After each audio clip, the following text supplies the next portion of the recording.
जिजाऊ राजमाता यांच्या पोटी जन्म आला महाराष्ट्राचा भाग्यविधाता।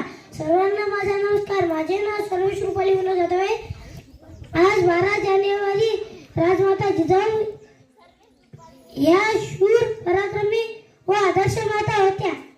एवढे म्हणून मी माझे 2 शब्द संपवतो। जय हिंद जय भारत। नाव ज्ञानराज आहे।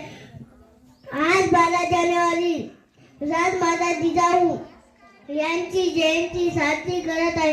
एवढे बोलून मी माझे 2 शब्द संपवतो। जानेवारी आपण येथे राजमाता जिजाऊंची जयंती साजरा करीत आहोत। राजमाता जिजाऊ या धीट महिला होत्या। त्यांच्या वडिलांचे नाव लघुजीराव जाधव असे होते। यांच्या आईचे नाव महळसाबाई असे होते। एवढे बोलून माझे 2 शब्द संपत आहे। आज मी तुम्हाला राजमाता जिजाऊ यांच्याविषयी 2 शब्द सांगणार आहे, ते तुम्ही शांततेने ऐकावे ही माझी नम्र विनंती। राजमाता जिजाऊ यांचा जन्म 12 जानेवारी 1598 रोजी बुलढाणा जिल्ह्यातील सिंदखेड राजा या गावी झाला।